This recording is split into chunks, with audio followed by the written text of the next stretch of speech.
السلام علیکم۔ بسم اللہ الرحمن الرحیم۔ جب طویل صبر کے بعد آزمائش ختم نہ ہو تو سمجھ لو اللہ کے 3 اشارے۔ اکثر لوگ سوال کرتے ہیں کہ آسمان سے فیصلے جلدی کیوں نہیں اترتے، ہم پر بند دروازے آخر کیوں نہیں کھلتے۔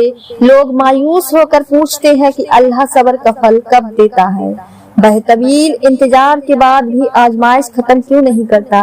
کیا اللہ ہم سے ناراض ہے؟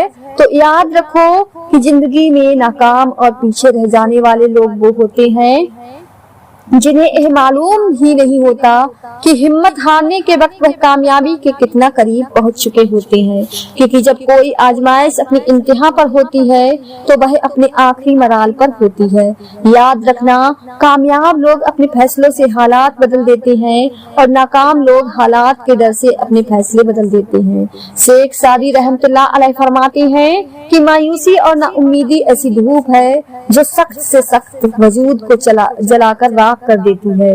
تو ایک عادت جو تمہیں بہت سا اندرونی حوصلہ دے گی اور وہ ہے مشکل سے مشکل وقت میں اللہ سے نیک گمان کرے امتحانوں سے گزرنا، ٹوٹنا بکھرنا اور اس کے باوجود بھی ہر مرتبہ اللہ سے رجوع کرنا، اس ایمان کے ساتھ کہ جس رب نے مجھے اس امتحان کے لیے مطمئن کیا ہے وہ اس پر پورا اترنے کا حوصلہ اور ہمت بھی عطا کرتا ہے۔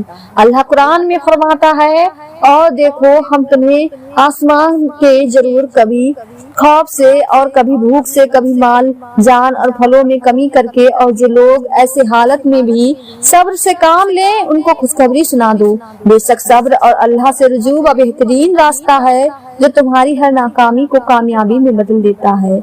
تو اگر تمہیں لگتا ہے کہ تمہارے طویل صبر کے بعد بھی تمہاری آزمائش ختم نہیں ہو رہی تو سنو، اللہ تم سے مخاطب ہے، اور حقیقت یہ ہے کہ ہم نے انسان کو پیدا کیا ہے اور اس کے دل میں جو خیالات بھی آتے ہیں ہم ان سے خوب واقف ہیں، یہاں تک کہ ہم اس کی سہ رگ سے بھی زیادہ قریب ہیں۔ اور تمہارے رب کا معاملہ ہرگز تمہارے ساتھ ایسا نہیں جو بات بات پر تمہاری غفلت کرتا ہو اور ایک ذرا سی بات پر پانی ہی پھیر دے۔ وہ بڑا فیاض اور کریم ہے، جو بندہ بھی اس کا وفادار ہو وہ اس کی خطاؤں پر چشم پوشی سے بھانپ لیتا ہے، اور جو کچھ بھی خدمت اس سے بند کر آتی ہے وہ اس کی بڑی قدر فرماتا ہے۔ جانتے ہو وہ کون سا راستہ ہے جو تمہیں طویل آزمائش کو مختصر کر دیتا ہے اور جس پر چلنے کے متعازی نہیں بلکہ ابد اور لاسوال ہوتے ہیں۔ تو سنو، مشکلات چاہے کتنی ہی سخت کیوں نہ ہو اور آزمائش کتنی ہی طویل کیوں نہ ہو، کچھ چیزیں ایسی ہیں جس سے اللہ کی مدد مل کر ہی رہتی ہے کہ جب تم مستقبل کے تمام خط کی فکر سے آزاد ہو کر اپنا معاملہ اس عظیم رب کے آگے رکھ کر مطمئن ہو جاتے ہو کہ جس کے پاس ہر پرانے زخم کا مرہم اور ہر نئے سفر کی بہترین منزل کا راستہ موجود ہے، جو تمہیں دنیا کی نظر میں بکمال اور اللہ کی نظر میں سرخرو کر دیتا ہے۔ یاد رہے وہ وقت جب حضرت نوح علیہ السلام کی کشتی میں پرانے زخموں سے چور وہ لوگ بھی موجود تھے جو اللہ کے یقین کے سہارے پر ہر سے ٹکرا کر مگر ہار نہ مانی اور ان کا بھروسہ اللہ ہی سے جڑا تھا۔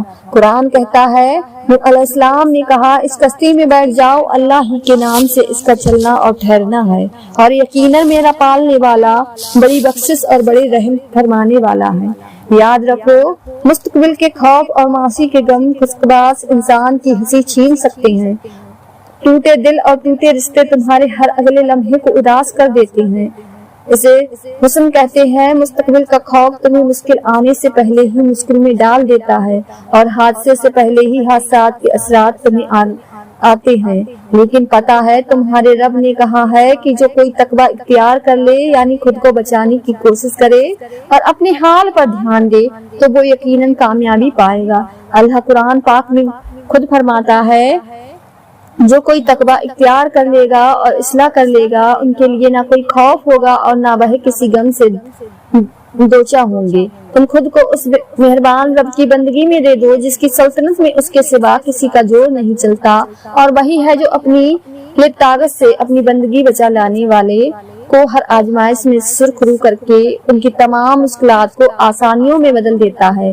ایک حدیث میں آتا ہے، نبی کریم صلی اللہ علیہ وسلم نے فرمایا کہ اگر تم اللہ پر تویل کرو جیسا کہ اس پر تول کرنے کا حق ہے تو تمہیں اس طرح سے رزق ملے گا جیسا کہ پرندوں کو ملتا ہے کہ وہ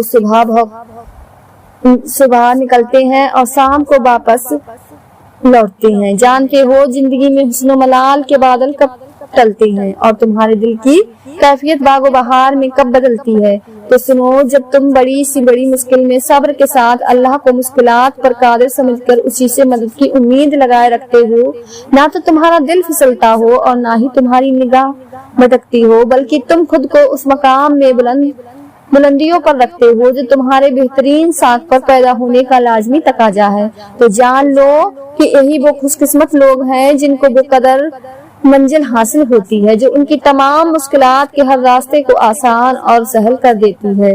قرآن کہتا ہے، اے میرے پروردگار، ہم تیری ہی عبادت کرتے ہیں اور تجھ ہی سے مدد مانگتے ہیں، تو ہم کو سیدھے راستے چلا، ان لوگوں کے راستے جن پر تو اپنا فضل کرم کرتا رہا، نہ کہ ان پر جن پر غصہ ہوتا رہا، اور نہ گمراہی کے۔ اللہ فرماتا ہے، ہر ایک کے لیے ایک رخ ہے جس کی طرف وہ مڑتا ہے، پس تم بھلا کی طرف شفقت کرو، جہاں بھی تم ہوگے اللہ تمہیں پالے گا اور اس کی قدرت سے کوئی چیز باہر نہیں۔ اگر آج تم پر زندگی تنگ ہے تو سنو، واصف علی واصف کیا خوب فرماتے ہیں کہ کالی گھٹاؤں کے بعد رحمت کی بارش اور حضرات کے بعد سورج کی کرنیں، غم کے بعد خوشی اور مشکل کے بعد آسانی، یہ ہر آن بدلتے لمحہ اس بات کے شاہد ہیں کہ وقت اور حالات بدل جایا کرتے ہیں۔ جانتے ہو، خوش نصیب تو بہل ہے جسے اللہ خود چنتا ہے، اور اگر تم آزمائش کے لیے چنے گئے ہو تو یہ بات یقینی ہے کہ تم اللہ کے وہی خاص بندے ہو جو انقراری بڑا دگنا اجر ملتا دیکھو گے۔ یاد رکھو، زندگی کا کوئی خسا ایسا نہیں جس کا اجلا ممکن نہ ہو۔ قرآن کہتا ہے کہ اللہ اپنی مست کے تمام تقاض خود پورے کرتا ہے۔ تم ہرگز ان چیزوں کا افسوس نہ کیا کرو جو تمہاری کی گئی تدبیر کے مطابق نہ ہو، اور جو آنسو تم اللہ کی آگوش میں بہاتے ہو، تم رب ان آنسوؤں کا بھرم کبھی نہیں توڑتا۔ دلی دعا ہے اللہ تمہیں جلد ایسی خوشی عطا کرے جو تمہاری آنکھوں کو رلا دے، جو تمہارے تمام غموں کو مٹا دے، جو تمہاری زندگی کو سنوار دے۔ آمین یا رب العالمین۔ پیار دوستو، ویڈیو پسند آئی ہو تو چینل کو لائک، شیئر، سبسکرائب ضرور کریں۔ تب تک کے لیے اپنا خیال رکھیں۔ اللہ حافظ۔ ملتے ہیں اگلی نئی ویڈیو کے ساتھ۔